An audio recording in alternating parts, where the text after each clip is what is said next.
Welcome once again to our episode of Policy Drivers, where we have a chance to talk with leaders in the policy and planning space who are working to make Texas a better place to live for people who live here. Today, we get a chance to speak with Jeff Taebel, the Director of Community and Environmental Planning at the Houston-Galveston Area Council. Jeff is the Director of Community and Environmental Planning at the Houston-Galveston Area Council, where he oversees the agency's community enhancement, environmental planning, disaster recovery, economic development, and socioeconomic modeling and sustainable development initiatives. Mr. Taebel received a Master of Urban Planning from Texas A&M University and a Bachelor of Science in Life Sciences from the University of Nebraska. Actively involved in community service, professional development, and planning education, Mr. Taebel was named a Fellow of the American Institute of Certified Planners in 2008 and 2013, receiving Houston Tomorrow's inaugural Community Catalyst Award for Excellence. So thank you very much for being with us today. We're really glad to have you. So before we jump into the questions, is there anything I forgot to introduce you, or just want to say hi to everybody? Well, thank you for having me today. I don't think you forgot anything. I don't know if listeners have a lot of background on the Houston-Galveston Area Council. So we are a regional planning organization, voluntary association of local governments. I think we have around 120 counties, cities, independent school districts, and we are governed by a board of elected officials, which are selected from those jurisdictions. And we're involved in a wide range of programs. And so you correctly stated the list of the ones that fall into my group. Awesome. Well, since one of the things that we're trying to do with this series is help students like ourselves who are preparing to enter these fields have a better idea of what we need to look out for, what do you sort of wish someone had told you when you first got started working in planning, and what advice would you give someone who is entering the field like in the next year or a little bit after that? I think the thing I wish someone had told me is that patience is essential in this realm. Like perhaps many of you, I had a lot of ideas about things that I wanted to help bring change about, and was really ready to get going and working on high-level policy issues and sharing some of my ideas and skills that I had learned. And that didn't exactly occur right away. And I think that's really on two levels. One is significant structural changes and big policy changes. They just take time. They take a lot of time. And perseverance, I think, is in some cases more important than just your training or your ideas. Secondly, I think, we're well schooled, I think, at the academy in understanding why we're doing these things, tools, critical thinking, but we don't have a lot of experience necessarily in dealing with policymakers and kind of out there in the public forum. And so my guess, and there may be exceptions to this, is that most people coming right out are going to be offered responsibilities in their positions that might not seem as high level as we had hoped. And that can take a while till you're entrusted with, working out there on the high wire. So, I don't mean that to sound dispiriting. I've been at this, I think, about 38 years now. And while I have had some periods of frustration, particularly earlier in my career, as am I really going to get to do all this fun stuff? Looking back, I don't have any regrets. I think I have been able to do almost all the things that I wanted to do when I came out of school, and it's been a very gratifying experience. So my advice would be patient, pick your spots, do a good job on things that may not seem like they're the best use of your talents, particularly early on, but there is a lot of need. We're really just getting started, I think, in particularly the level I work at, regional planning, understanding some of the needs and dynamics of complex metropolitan areas. And so the work will find you over time. Awesome. So I think maybe you mentioned some things that you were excited about at the beginning of your career that you didn't get to work on immediately, but were made progress on later. So you said you've accomplished a lot of things. So maybe what are some of the projects or successes that you stick out to you most, or that you're most proud of that you've done so far? Well, my staff always jokes that everything is a 3-bullet summary. So I prepared 3 bullets on that. And I guess in the personal realm, we have created some online mapping tools and ways of displaying data that I really feel are unique, and I hope maybe influential in our profession, even beyond just the Houston-Galveston Area Council. This was a little bit of a mid-late career revelation for me, that I was a map and data geek. So when I began, we didn't have GIS. There wasn't, we didn't use the internet for planning stuff, and maps were very static and stodgy things. But it was a great confluence of the technology evolving and my having some fantastic people join the staff. And I kind of liken it to Spock and Kirk, if you are Star Trek fans. So you can guess I'm not Spock.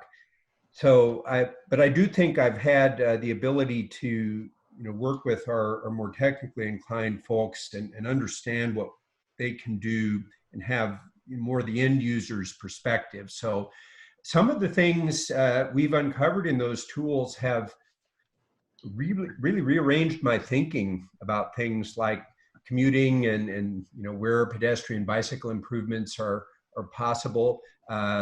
Some social equity issues have been a surprise. It really depends, though, on how you're able to frame the question, and now the tools we have to sort of cross-cut analysis. So I'd put that on there.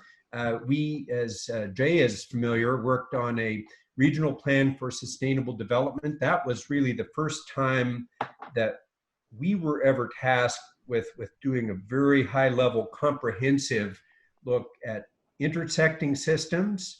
That was a 3-year project, and I'm going to say I learned about as much in those 3 years as I did in the other 35, just as far as dealing with all the dynamics at play. That is still, we're still kind of living into some of the ideas that came out of that. Just an example for you to follow, just because there is a regional plan out there doesn't mean 120 jurisdictions suddenly pivot. And you can talk to my peers in other parts of the country, and I'm thinking you will see similar results. But it was just a total exhilarating experience for us to get to talk about things outside of the normal planning silos that we sometimes look at them. I'd say the biggest community change, though, project I've been involved with is one that we call our Livable Centers program, which has been able to work with, I think, getting close now to 40 neighborhoods and communities to do small urban design plans that look at improving ped transit bike accessibility. And again, we've had sort of different progress depending on who the partner was. But in some parts of Houston, I think we've seen the beginnings of some transformation as a result of those projects. So those 3 stand out to me, I guess, as our finest accomplishments to date. Awesome. I am not familiar with the Livable Centers program. Could you explain a little bit more about what that entails? Just like a mix of different pedestrian and bike infrastructure, or is there Well, larger actually, changes I for that? would characterize it more like a miniature comprehensive plan or urban design plan for areas that have the potential to become more walkable. We call them studies because uh, sometimes in Houston, the term plan has a little bit more of a heavy-handed connotation. I'll just note, but they would have elements that would be familiar to planners in other places that look like a plan. But usually we do a combination of things. You know, we look at the land use, we look at the proximity of people and jobs, and the ability to make purpose-driven walk, bike, or transit trips. We look a little bit at design and public space. We also have a little bit of a market study element. We don't want to create a lot of great renderings that you know, can't really be built because there isn't really a market for them. And the end result is what you cited in your original question. We want to make sure that those projects include some specific recommended infrastructure elements for primarily ped bike access and transit supportive infrastructure. And we have tried to get them to focus on projects that can then be funded by our metropolitan planning organization, which is the pass-through for certain categories of federal transportation funding. I think I really like the idea of what you said about purpose-driven development for people, because I know I rode my bike a lot to class all the time and commuted that way. And once I got used to it, I found that I really enjoyed it. But now that I don't have anywhere to go, it's a lot harder for me to like get off my couch and say, okay, I'm going to go ride my bike now. So someday in the after times, it'll be nice to like have places to go again, to go on my bike. So that seems like a really great idea. You also mentioned something about how it's nice to get out of sort of disciplinary silos and have a chance to talk to people in other disciplines. And our intern team is from sort of a different mix of disciplines right now, including policy and planning. So since some of our interns are currently studying public policy, what do you think would be the most important thing for policymakers to understand about planning, and like what are the things that people usually sort of have sort of a misunderstanding about that you think would be nice for them to know?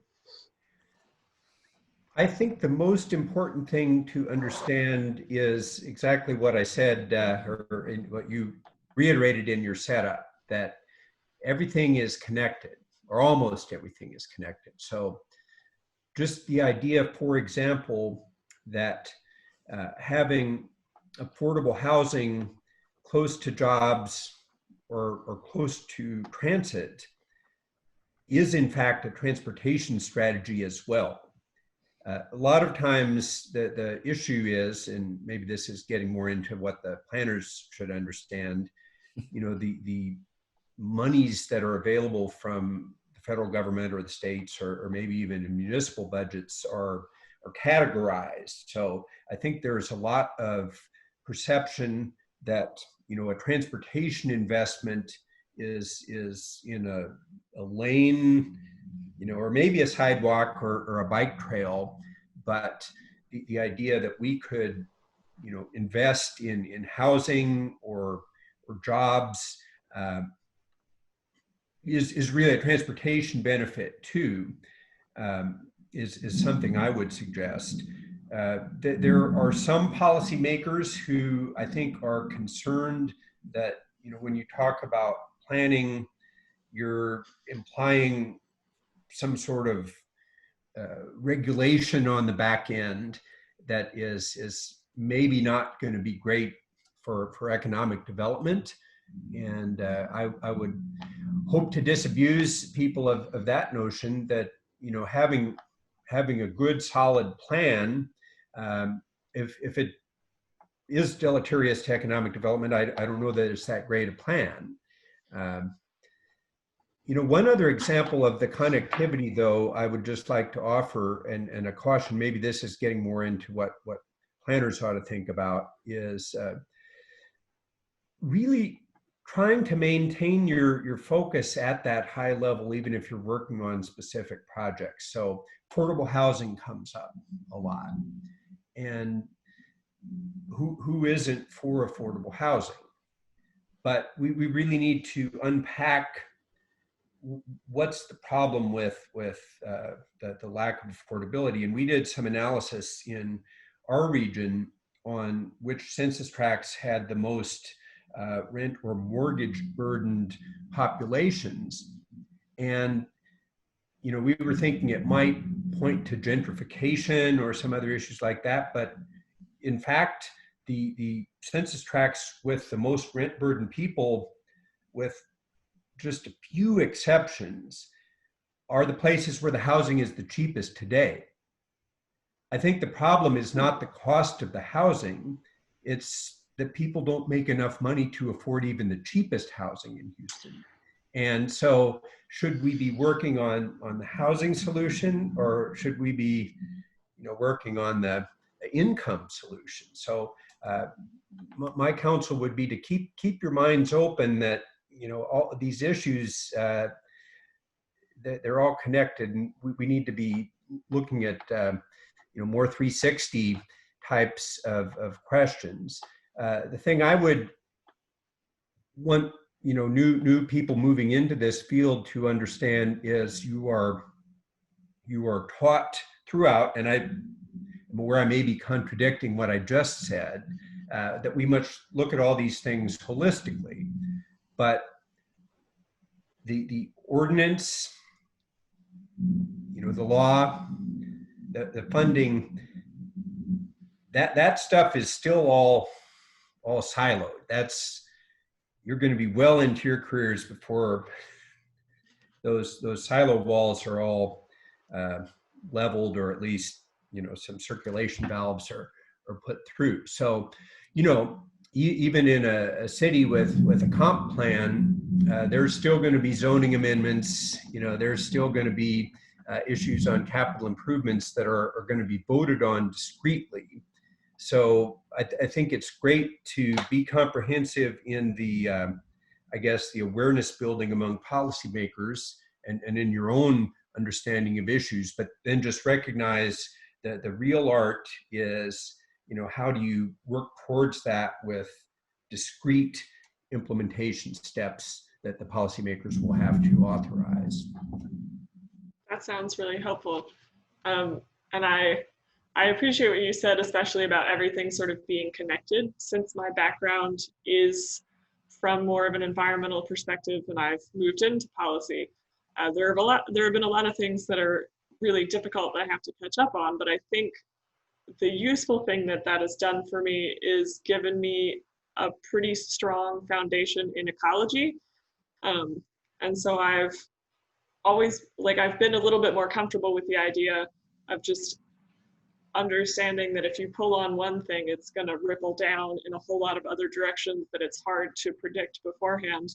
So I'm glad that has been a useful framework for me, and I appreciate you pointing that out.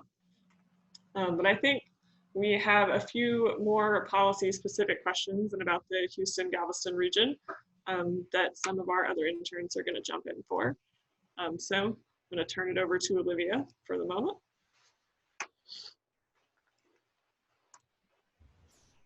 Hello, sorry, I keep forgetting I need to unmute whenever I want to ask questions.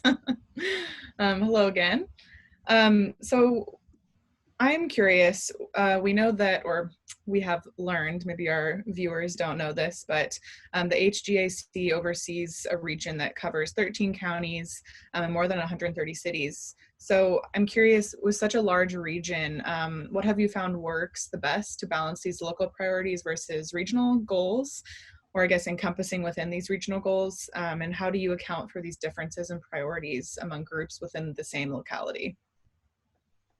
Well, that is the challenge I will tell you that as recently as the last couple days, I've been working on some complex multi-jurisdictional issues with some of our largest local governments, and working with a community of 400 that doesn't really have a lot in the way of staff resources or budget. And it is definitely hard to come up with anything that is one size fits all across that gamut. I think the two things we've tried to do are where there are common priorities, lifting those up and starting there. So, pardon the thunderclap. Maybe that's a sign.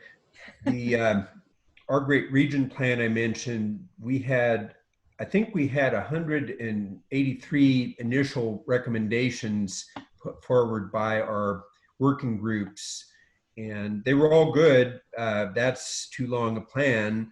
I guess that would be another piece of advice too, is that you really have to come up with some shared priorities, because I think there is a tendency not to take exhaustive lists of recommendations as seriously as a list that's been winnowed down. So after we had finished all that, we went out and had a series of focus groups in all 13 of our counties, and sort of field tested in broad categories what those recommendations were saying. And in the end, the only things that made it into the final plan, you can still see the whole list if you're interested, but we had 35 recommendations that were grouped under 6 big ideas, and some stuff got left out because it was not something that we heard resonate in each of the areas. Where we have to, I think we've tried to divide it a little bit. In that project, we talked about a transect, not the detailed transect. You planners have been, the planners on the team have been exposed to, but we looked at suburban or urban, suburban, and rural issues, and then we had a separate coastal transect, because in our region, of course, the coast has its own set of shared problems. So we talked a little bit about issues at that level as well. But yes, it's a real challenge, and I would submit to you that coming up with a perfect system that will address the issues of a community of 400 people and a city of 2.3 million people, I'd like to see who's done that.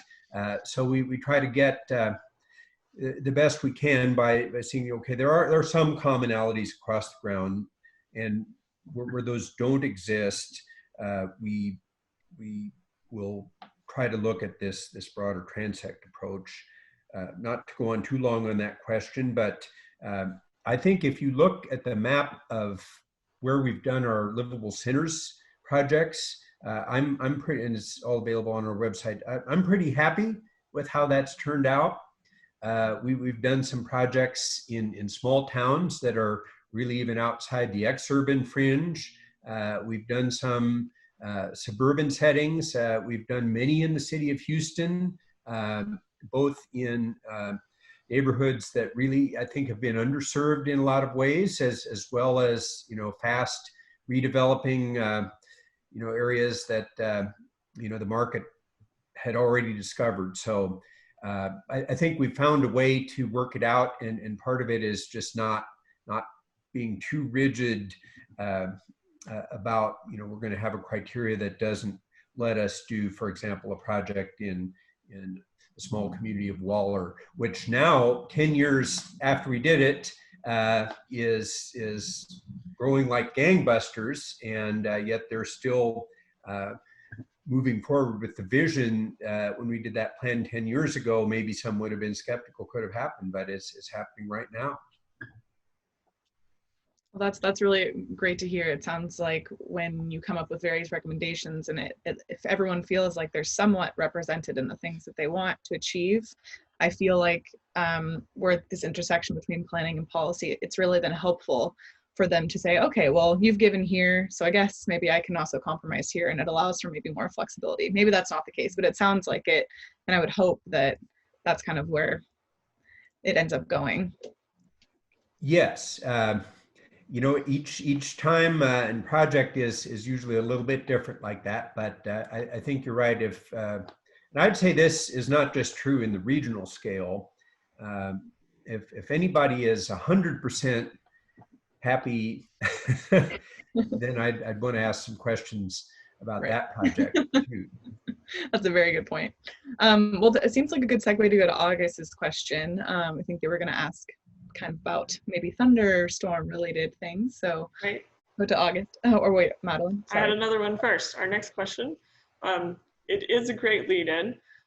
So I have seen in my experience often some tension between large cities and the smaller communities that surround them. Everyone often feels like they're not really getting their fair share of funding or resources.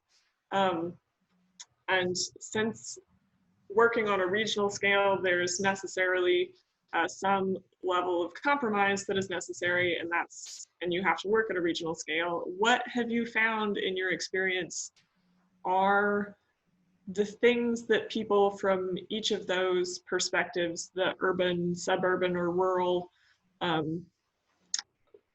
most often don't consider about the alternative perspectives? Like, what are some of the miscommunications between people who live in those areas that they might need to consider about how priorities are different in different areas?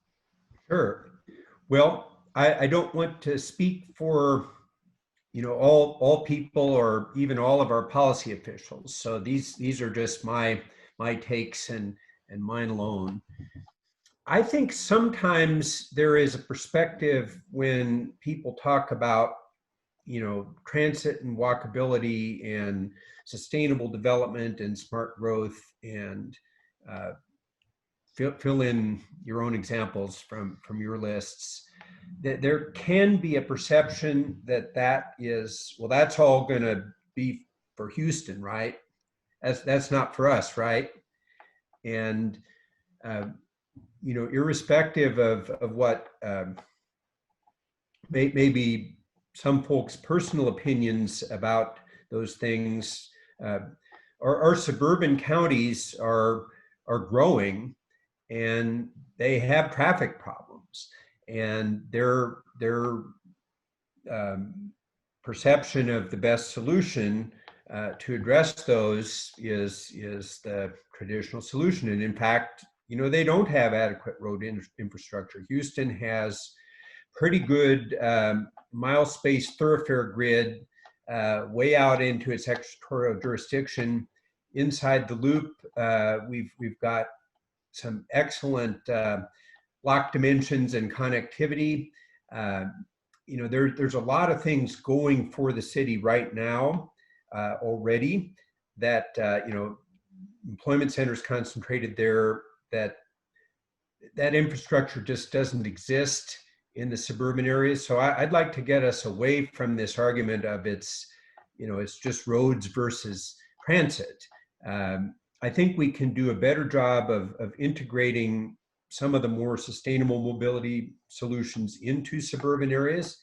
That's going to take some time, and I empathize with counties that don't really have, you know, a lot of authority to shape land use and how that land gets developed. So, you know, I guess I kind of give a break to both sides on that when we come into these discussions. Interestingly, I think that the rural counties, so we've got our three categories here, that they in fact see a fair amount of common cause with maybe in some cases more with the urban areas, simply because you know, there's I'll look at Jay when I'm saying this, you know, the whole interest in more small scale farming. You know, well, where's that stuff being sold?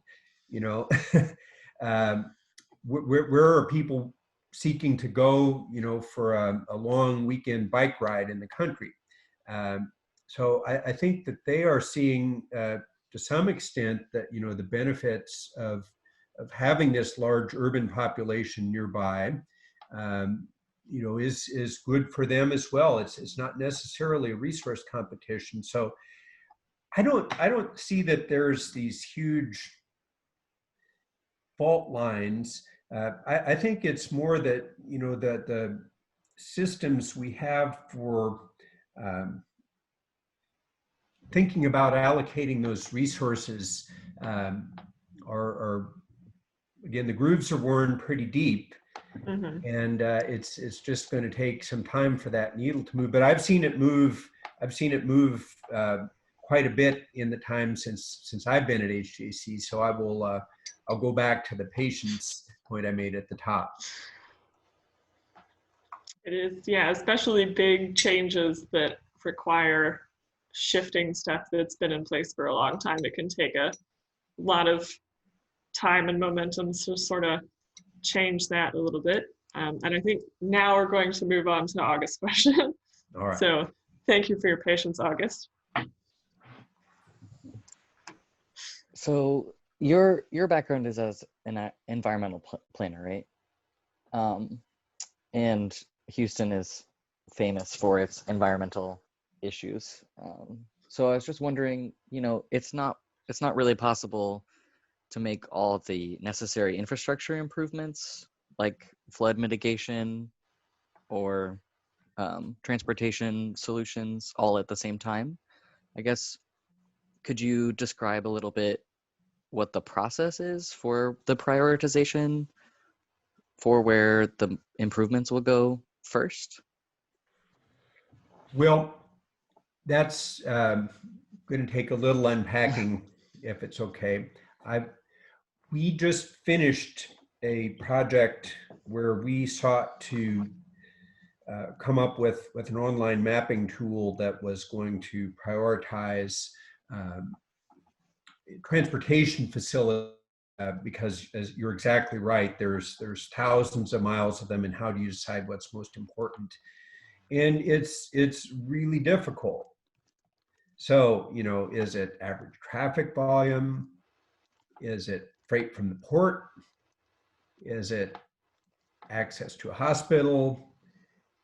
And you put that all in the model, and then you show the results to people, and someone says, well, gee, my thing isn't on here.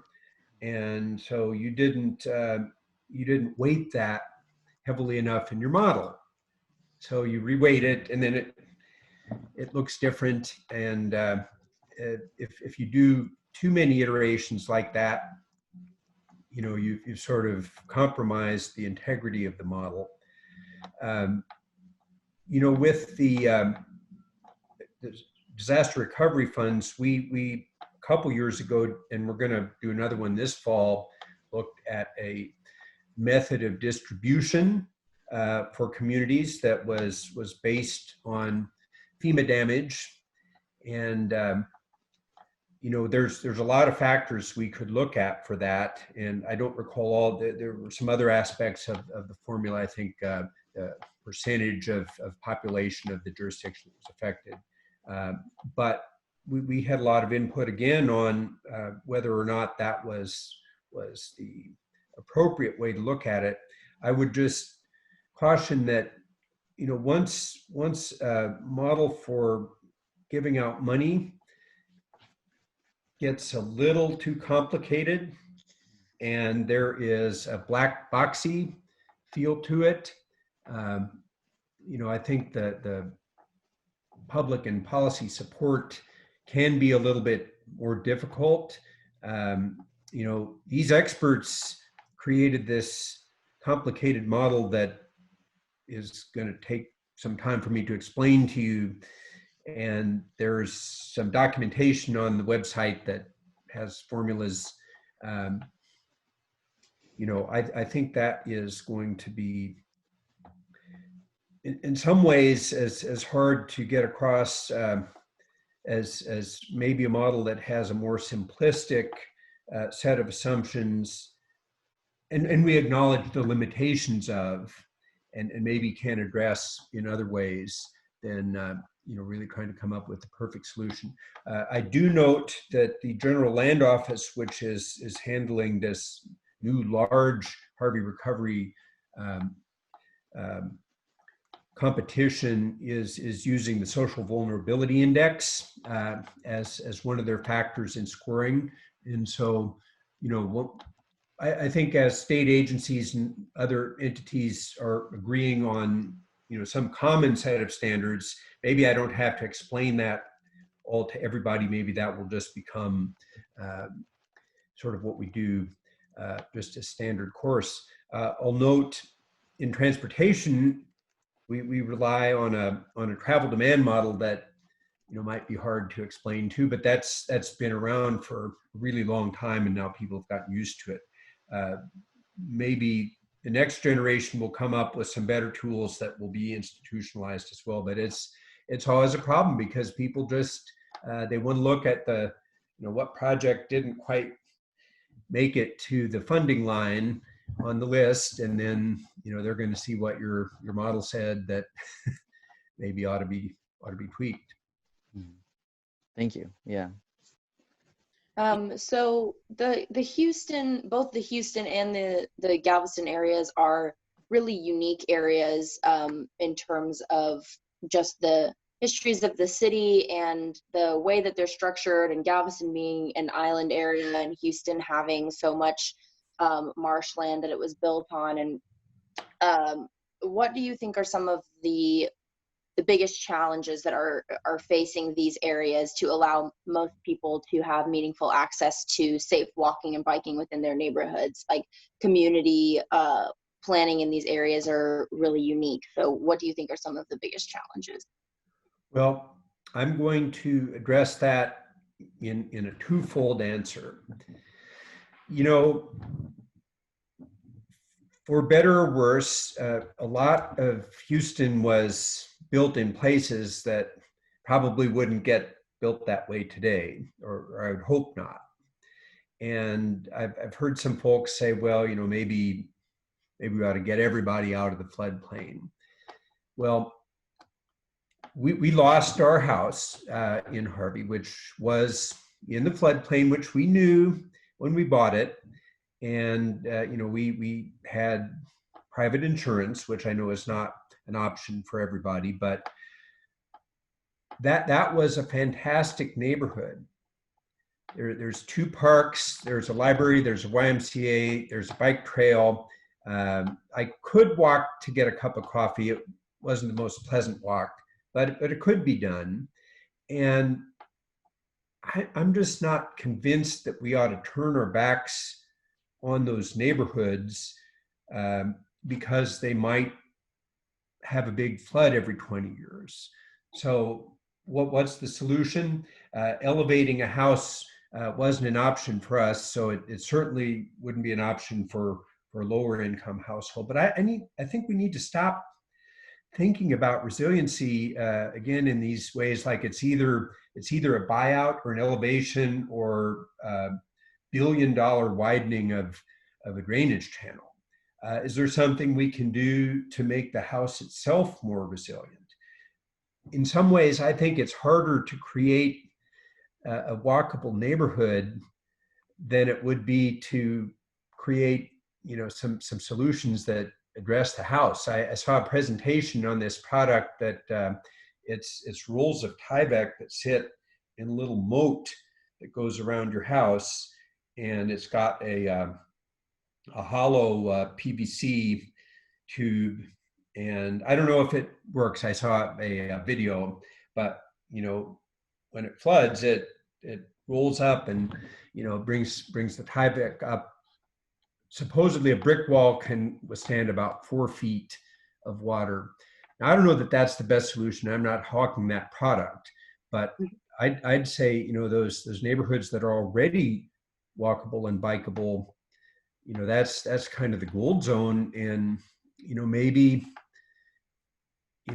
we come up with some different solutions for flooding, which doesn't happen every day. It's horrible when it does. Maybe there's some other solutions we could improve the delivery of aid and support to help people get their homes rebuilt. I'm a little bit worried also in central Houston that, you know, now there's much greater premium on areas that didn't flood, and what's that going to do as far as displacement and whatnot. So thinking about it in those ways, because you're right, there's no way as flat and storm susceptible as we are that we're going to engineer our way out of all of it. I'm not saying we don't need to do a lot more of that, but, you know, again, let's look at it, you know, kind of in this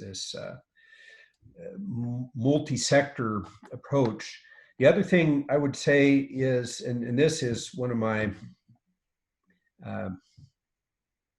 I don't know how this is going to sound. Not every place is ever going to be walkable and bikeable.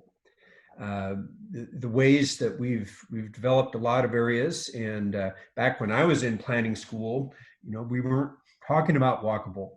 We were talking about cul-de-sacs and curvilinear streets to reduce cut-through traffic and segregation of land uses and all those things that you're probably looking at policies to try to undo today. But that was the time, and vast swaths of our region are built like that. And what I try to communicate is there are places where I think we have a lot of opportunity for success. And that doesn't mean we shouldn't make improvements wherever we can. I think there are some retrofits we can do in about any setting. But if you really want to get up to a meaningful share of, and you can define what meaningful is, of people who are walking and biking to work and errands, and I don't know if we're going to go way down on how many people are needing to travel to work in the what do you call it, the after period. But you know, there are approaches that I think we can use to really pinpoint where those investments are going to make a difference. And I think there's two big ones. We call them activity density. So where you've got people and jobs in close proximity, it's just a natural opportunity for some of your trips to be made on foot or on bike. And it can even be just all jobs, or we don't have as many where it's just the pop density is that high and the jobs are low. But where those trip origins and destinations exist in close proximity is where your market is. And then the other one is street connectivity. So where you have that tight, old-timey grid, you know, the pedestrian doesn't like to have a lot of deadhead in their trip. They want an opportunity to cut over and do more of the crow fly path. And so I think identifying those areas where we have those grids existing, you know, we can try to improve how we design new areas to have more spacing or tighter spacing of intersections. That's a tough sell. Retrofitting on any sort of a large scale is even tougher. So I guess what I have tried to suggest, sorry about the long answer, you can tell this is area I'm very interested in. You know, where we've got density, but we don't have the street pattern, you know, we're looking at creative solutions like, you know, whether it be a power line easement, or we've been looking at one of our Livable Centers projects is trying to do kind of a trail through a series of parking lots that will have some amenities. Not as great as the grid, perhaps. Where you've got the grid, but you don't have the activity density, to me, that would be a place where we could focus economic incentives if we so desired, because that you've got latent infrastructure capacity available. Where those two are already in covalence, that's where I think, you know, we could really look at more of what we call context sensitive solutions, where maybe traffic throughput is a lesser consideration in engineering standards than pedestrian realm. So again, I think, you know, massive urban area like this, we've got to really pick our spots where we create those, and then we've got to make them, we got to invest enough to make it noticeable. That's the other thing. I think there's a lot of these small scale solutions. I don't really see that as being that attractive walkable area. Once you've got some that are successful, though, then people are going to start saying, I would like one of those too, please. Yeah, yeah. I know that creative solutions are something that we're seeing more and more, and it just makes me think of when I was a kid. I lived in a neighborhood that backed up to a major thoroughfare in Lakewood, outside of Denver in Colorado, and there was a cul-de-sac that stopped right up next to this big street you had to cross, and then the elementary school was on the other side of it. So they actually created a paved pathway that went, like, the fence stopped, there was a little paved path, and then the fence continued at the edge of the cul-de-sac that was just for people and bikes to go through, so that you didn't have to go all the way out of the neighborhood and then onto that scary street and walk, so that there was a crosswalk right there and that the school children could get across. So I know we've got some really great minds on all of this stuff, and the solutions are being developed, and they might be slow going, but we'll get there eventually. I wanted to hand it back to Madeline to do our outro. Zoom. I think Jay had one more question before we close out. Yeah, well, so Jeff, we've been thinking a bunch about scenario planning and whether there's room for Texas MPOs to expand kind of the forecasting process and entertain multiple scenarios. And so I just was curious what you think about that, and is there room for sort of, I know that you've done a lot of improving that process over the years, and so is there room to keep going? Yes, I feel like I'm giving all these yes and maybe answers today, but that's what you all will be getting used to yourselves soon enough. So as you cited, and thank you, we've done several different scenario exercises over the last decade.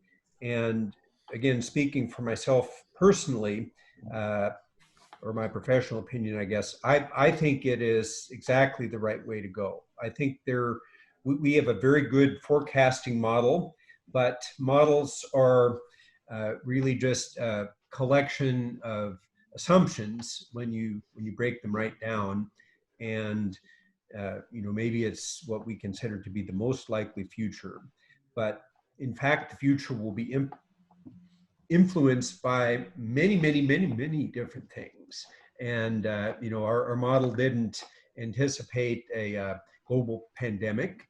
It didn't anticipate a Harvey, and it didn't anticipate an iPhone or Zoom, and so what we've tried to do in our baseline model is, well, we have it's sort of a tracking system. So the model improves itself as it gets some trend, but it takes a while for that to really move the line. So to me, scenario planning is an ideal way to ask those what if questions. So what if now suddenly vast numbers of people no longer need to travel long distances to work in giant buildings?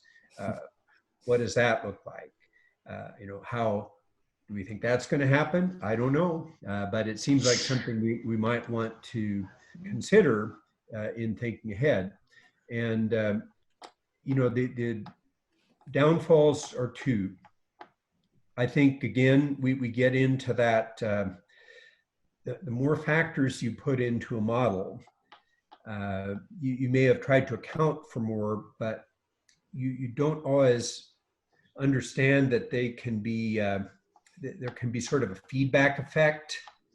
We want to have all this stuff, and we want to have market conditions and quality of school districts, and eventually, unless you have a huge budget to really do a lot of testing and calibration, you might get something that doesn't actually give you. So I would argue to keep it simple and keep your variables discrete enough that you can kind of view it like a you know, a mixing board, if you're a producer, you're going to change the treble on this and do one of those at a time, just so you understand what you're getting. The other thing I would just say as a challenge is, you know, I think there is, we've been, you know, using big sound bites from our baseline forecast because people can remember them. Scenario planning is more of a brass tops exercise. Back in our great region, we put out 3 scenarios on the website. We got some feedback on that, but I think to really work through, you know, implications of scenario planning, that's very hard to do on a mass public scale. And I know there's all sorts of tools out there where policy officials can play around with scenarios and whatnot, but you know, eventually they all go back to work and deal with their many other challenges, and eventually the entities will need to settle on what, you know, what they're using as the forecast for their cost benefit numbers and whatnot. So I don't think it's a challenge to do it at a broad public scale. And I know there's tools out there that will, you know, let you view your commute difference between, you know, compact development scenario versus sprawl scenario or whatever, which is great. Again, there are going to be people who ask, what are the assumptions in there? And so you need to be able to stand behind them. Thank you very much for taking the time to talk with us today. We really appreciate it. And for our audience, once again, this is the latest episode of Policy Drivers with Jeff Taebel. Thank you for joining us as we have a chance to talk to policymakers and planners in Texas. So thank you for having me. Thank you for coming. Thanks so much, Jeff. Bye-bye.